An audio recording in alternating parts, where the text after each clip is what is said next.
Le président Boniyahi rencontre à nouveau les acteurs du transport routier et des forces de défense et de sécurité. C'était hier lundi. Il s'agissait de restituer les travaux du comité mis sur pied suite à la rencontre du 6 septembre dernier.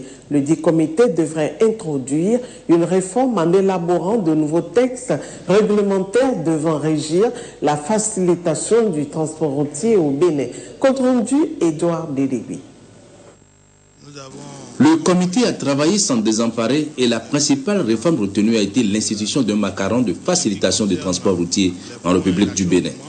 Pour la mise en œuvre de cette réforme qui vise non seulement à lutter efficacement contre les rançonnements et tracasseries routières, mais aussi à appuyer les forces de sécurité publique dans leur mission de sécurité, un projet de décret et 4 projets d'arrêté ont été élaborés. Au nombre des éléments essentiels à retenir sur le projet de décret portant institution du macaron pour la facilitation du transport routier en République du Bénin, il est à signaler qu'il comporte 4 titres et 21 articles. La pose du macaron sur un véhicule est une certification d'un contrôle a priori des pièces administratives du véhicule et du permis de conduire du conducteur. Il est émis par le MIS-PC et délivré au niveau des postes déterminés. Le macaron doit revêtir des caractéristiques conformes au zonage et des éléments de sécurité. Dans sa mise en œuvre, le territoire national a été subdivisé en 2 grandes zones, la zone nord et la zone sud. La zone nord regroupe les départements du Borgou, de la Livorie, de l'Artakora et de la Donga et des collines. La zone sud regroupe les départements de l'Atlantique, du littoral, de l'Ouémé, du plateau, du Mono, du Koufo et du Zou. Le coût du macaron varie suivant le transport dans les zones et du moyen de transport. Il est de 15 000 francs pour le camion chargé d'une zone à une autre, 8 000 francs pour le camion chargé dans une même zone, 20 000 francs pour le camion de transport de sable ou de gravier. Ce macaron a une validité de 3 mois.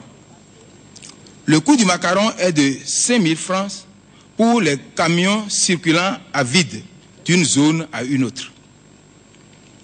En ce qui concerne le transport de marchandises en ville, le coût du macaron est de 10 000 francs par mois pour les poids lourds. Pour le transport en commun des personnes, les coûts de macaron sont fixés comme suit. 10 000 francs pour les véhicules d'1 à 9 places, 15 000 francs pour les véhicules de 10 à 30 places, 20 000 francs pour les véhicules de plus de 30 places. La validité de ce macaron est de 3 mois. Les recettes générées par la gestion du macaron seront réparties suivant un quota déterminé. Hormis la facilitation accordée, les missions de sécurité doivent être organisées par des structures compétentes. Il est également prévu un comité permanent constitué des représentants des structures de contrôle pour la gestion de la délivrance du macaron. Une gamme de sanctions pécuniaires et judiciaires sont prévues pour les fautifs et fraudeurs. Les projets d'arrêté au nombre de 4 concernent l'organisation et le suivi de la réforme, la composition du comité de suivi, la fixation des postes de délivrance du macaron et la gestion des ressources générées par la délivrance des 10 macarons. Il est prévu que les macarons soient délivrés dans tous les commissariats de police et brigades de gendarmerie. Quant à la gestion des ressources générées par la délivrance des macarons, il est proposé que ces fonds soient centralisés à la direction des ressources financières et du matériel du ministère de l'Intérieur. Une clé de répartition a été retenue après déduction des charges. 40% pour la police nationale, 40% pour la gendarmerie nationale et 20% pour les syndicats. Après la restitution des travaux, tous les acteurs concernés ont approuvé le rapport. Mais il reste la question de la charge à l'essieu qui n'a pas été examinée et celle également du port obligatoire de badge par les forces de sécurité publique. Le rapport sera donc amélioré et en liaison avec les ministres des Finances, de l'économie maritime, des transports, de l'intérieur, de la défense et du développement, une communication devra être introduite en Conseil des ministres. Nous allons légiférer, approuver le projet de décret, peut-être certainement l'améliorer, sans remettre en cause les principes même, puisque démocratiquement, vous avez travaillé autour de cela. Approuver les projets d'arrêté, et puis voilà, et notre économie pourrait mieux se porter, je voulais dire. C'est de ça qu'il s'agit. Et comment nous allons pouvoir libérer les consommateurs. Est-ce que celui qui perçoit, lui ne paye pas, il reçoit. Mais celui qui paye, en dernier ressort, c'est le consommateur. Je crois qu'on en a parlé la dernière fois. Et que les souffrances des consommateurs dans nos marchés ou un peu partout soient supprimées. Et que tous les Béninois se portent encore mieux. Dans notre pays, nous avons l'habitude de prendre des textes, de légiférer. Il faut que nous passions aux actes, qu'on respecte les textes que nous prenons, que nous votons à tous les niveaux et que nos textes soient respectés, que les lois de la République soient respectées. Je pense que c'est ça qui manque. Donc pour moi, c'est la dernière réunion que nous tenons et que au niveau sous-régional, au niveau régional, au niveau continental, même au niveau mondial,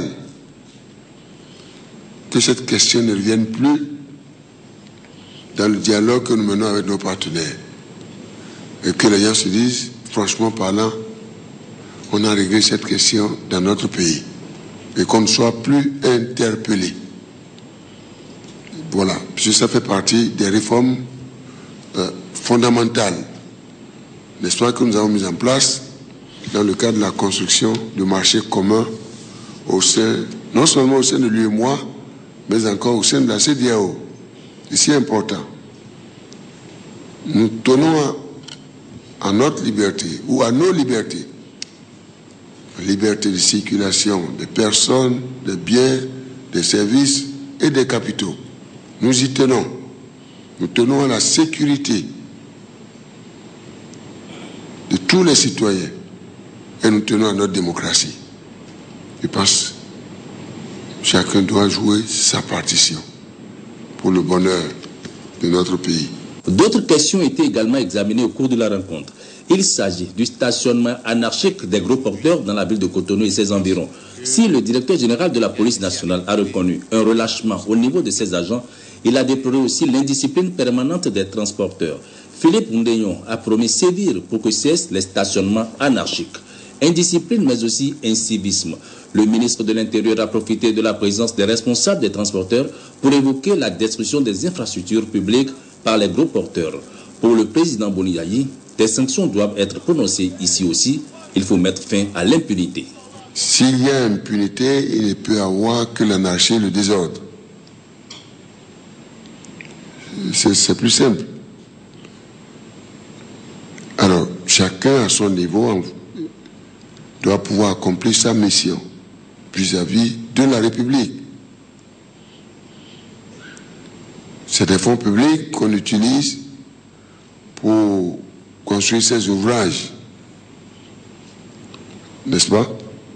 Et vous allez vers Calavi et vous regardez ces installations-là qui entourent l'échangeur. Tout a été brisé complètement. Et lorsqu'on demande finalement à quel niveau ce dossier est traité, ben, on ne m'a jamais fixé. Tantôt c'est le fonds routier, on nous dit que les gens payent, ou alors est-ce que c'est la mairie, je ne sais pas. Et ceci, cet appel va en direction aussi des maires ou des élus locaux qui doivent prendre soin de tout. Même les populations, il y a le contrôle citoyen pour que notre patrimoine soit préservé. C'est des fonds publics. Donc je pense, et en ce qui vous concerne, je ne vois pas qu'est-ce qui peut échapper aujourd'hui à votre mission. Et là, à mon avis, il ne peut pas avoir de complicité. Vous prenez quelqu'un qui détruit, comment dirais-je, le patrimoine national, mais il doit être soumis à la rigueur des lois de la République. le chef de l'État a suggéré que des réflexions se fassent afin que des recommandations pertinentes pour préserver le patrimoine national soient soumises au gouvernement.